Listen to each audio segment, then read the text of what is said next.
Here comes Peter, Cottontail, hopping down the mountain on its way.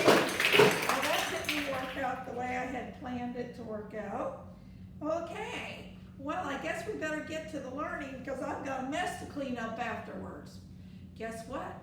I added something, you notice? Teeth. And I paid. So I thought that would be fun. Well, I guess I just about knocked that out of every place, so I guess I'll just set this down over here since I messed that up. And I guess I have to be careful not to trip and fall on all this stuff. Okay, now we're going to go ahead and get to our English again, and we're going to do our English commutative review. And so it says 100, chapter 10, lesson 100, page 183 to 184. And so now, that's what we're going to be doing. And you're going to look, and I didn't write the whole thing up there. I just did start writing the first one so you could see what we were doing. Okay, cumulative review. That means this is a review from way back, and it's coming way to us. So it's just some little things to try to remember. Okay, here we go. So it says, on the top of this, you will see the start of what you have, the whole thing on your paper, of a part of a dictionary. Remember, the guide words are at the top. Sometimes they're here and here. Sometimes they're together here and then on the next page over here. But it depends on how your book does. Here in this dictionary, it shows it on the top of here and on the inside, then on the inside and the top. But on this one that we're learning from right here, it is showing two of them on the top. The guide words are at the top of the page, no matter what, it's the top. The entry words are the words you're actually looking up. So make sure that we get that correct, because there is a difference. Now here we go. We have held, and it has held, how it's said with a short E, held. And then just like it says up here, it is a verb. The past tense and the past participle of the verb hold. He held the racket in his hand. He held the package for 2 hours. Now this is your sample sentence right here. That's called the sample sentence.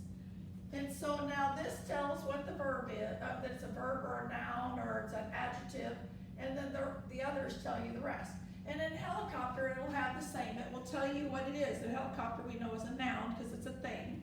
And it's going to tell you what a helicopter is, even though most of you already know. And then it will have a sentence to help. Now, not all dictionaries have sentences in them, but most of them will. And now we have the word help. And we know what help is. Help! Right, like that, when we need some help, right? Like if I have the wolf chasing me or somebody's trying to eat me for dinner, I yell, help, help! Right, and then you come and you get help. Okay, so that is also that is a verb, obviously, because that is an action when you yell, help! That's an action, right? You're yelling, help! Right? Okay, so we got that word.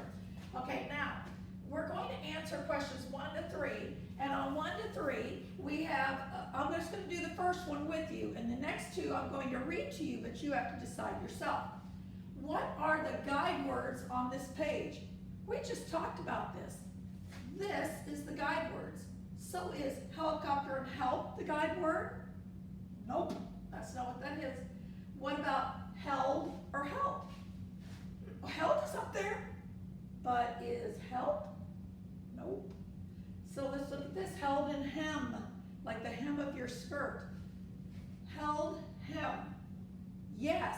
So you would fill in a circle that says held, hem. That would be the correct one. Now you're going to be doing the next two yourself, but I will read them to you. 2, which entry word means an aircraft without wings? Is it help, a helicopter, or a hem? I think you'll get that one right. Okay, Now, next one, 3. Which sentence is the sample sentence for the third definition of help? Well, when you have the third definition, you'll notice I didn't write these down, but if you look at help on yours, there is 1, 2, 3, 4 different definitions. So you're going to look at the third one. It says on the third one, to prevent or change. And the sentence is, wait, I'll hold it back a second. We couldn't help what happened. So that tells you what that is. Now, so you're going to be filling in the one for that. Then we're going to go to B. And hey, Miss Laney, how are you doing? You want to come over here and say hi to everybody?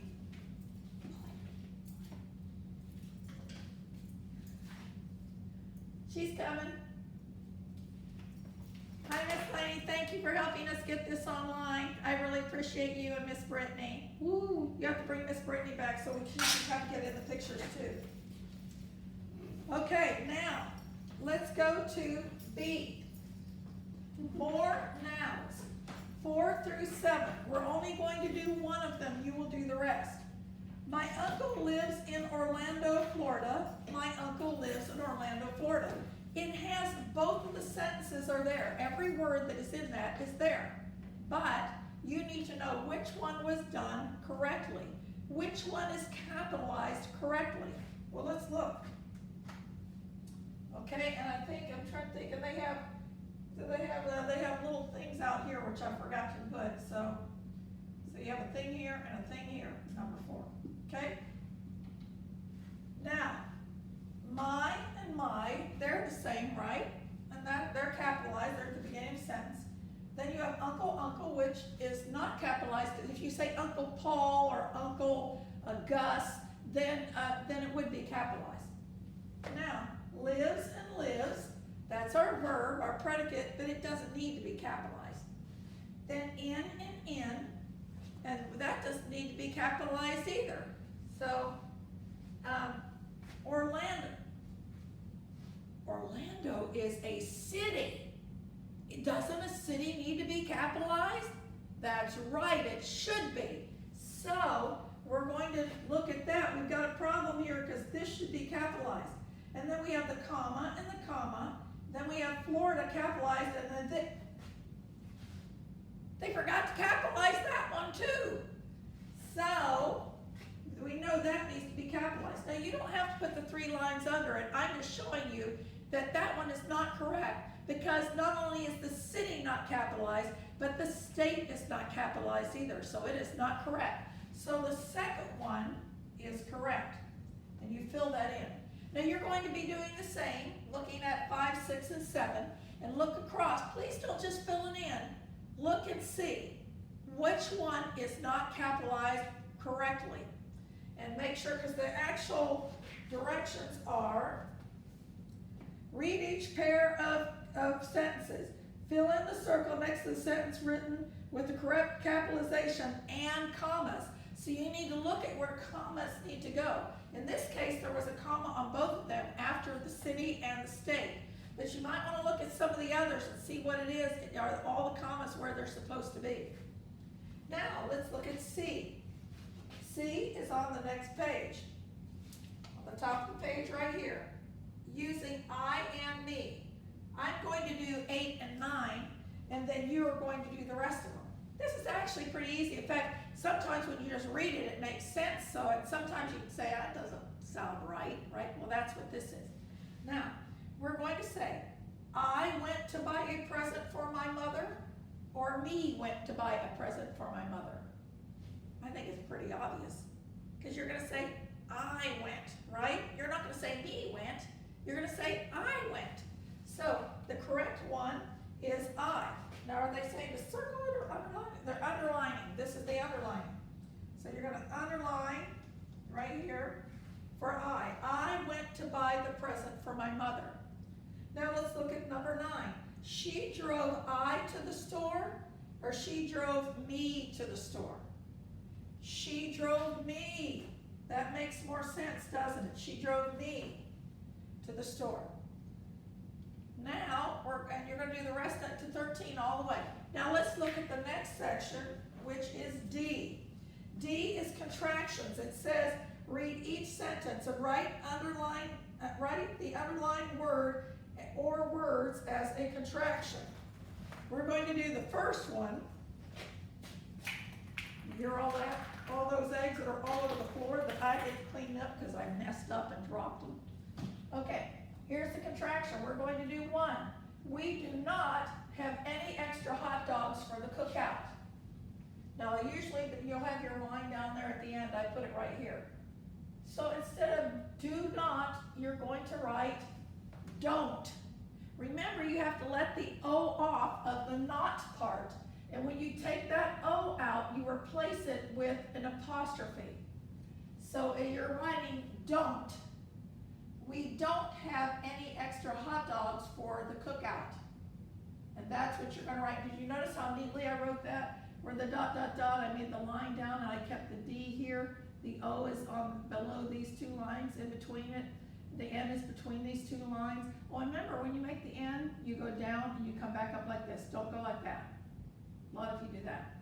Okay, because we're going to get ready for third grade. And then the T, the cross is easy, it goes right on the dotted line.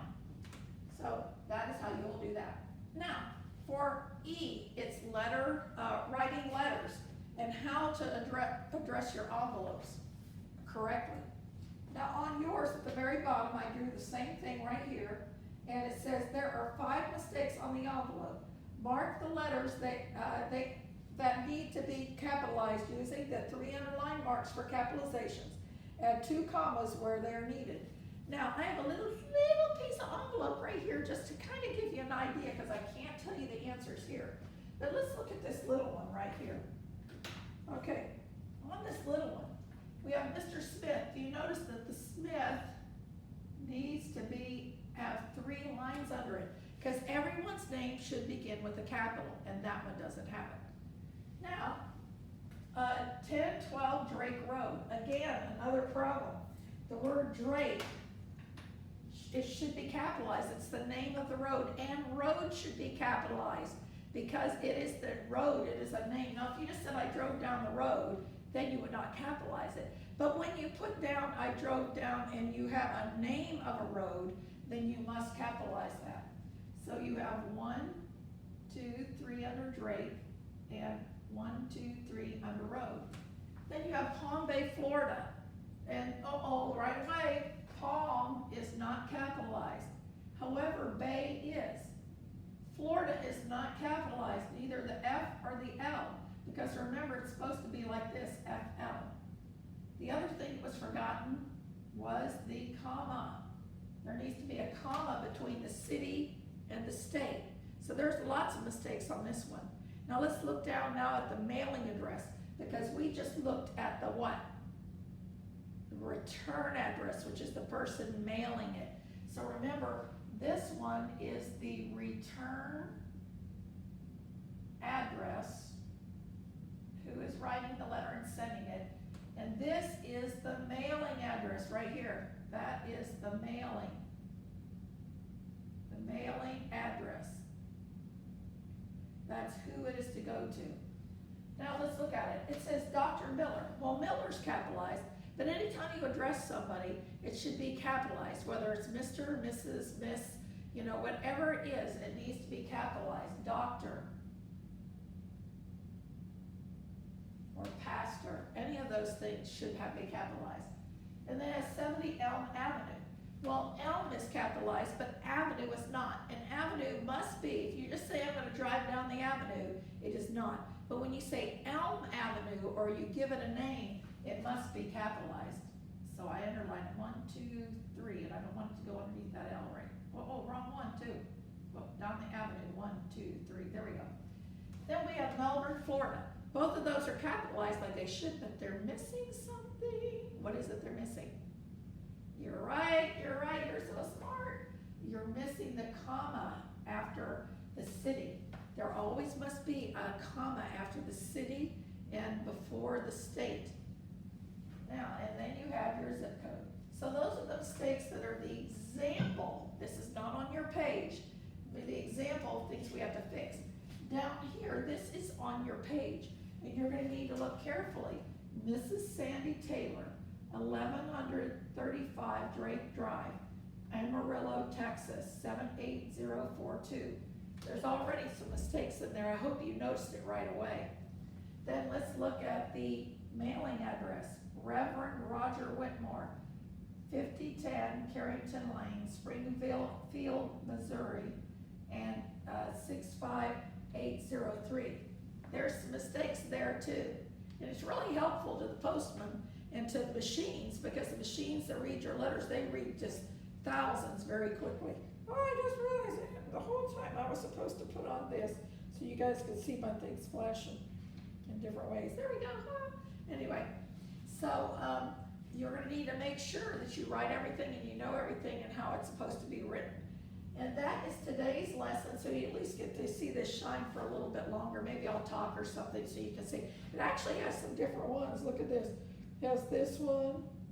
It has the one that stays on, the one that's off, the one that kind of and then the one I really like too is like, I like this one best though. That one. Fast, fast, fast, fast. Like some of you. But I'm going to do another math and get our math accomplished, and then we'll see what I'll be wearing next. I love you guys. Happy Easter. And just remember, Jesus is the reason for this season. Have fun, be goofy, but really take the time to remember, especially Good Friday. By the time you get this, you may or may not, you might have already passed the time, but Good Friday is coming up, and it's really important to remember what happened. What's really good for us, not so good for him. But because he loved us so much, he died on the cross for our sins. Because he loved us. He didn't have to do it. He did. And then on the cross, remember what he said when they hung him on the cross? That's right, he said, forgive them. Forgive them. Sometimes we get so upset over the little silliest things, but we're never going to be hung on the cross. And yet, in that time, when he took all his sins on his shoulders, he said, forgive them. So let's try to forgive members of our family, children in school, your friends, your neighbors. I mean, sometimes you have to stay distantly away because some kids do things over and over, or somebody you know is not acting right a lot. But just remember, you still can forgive them and be cautious.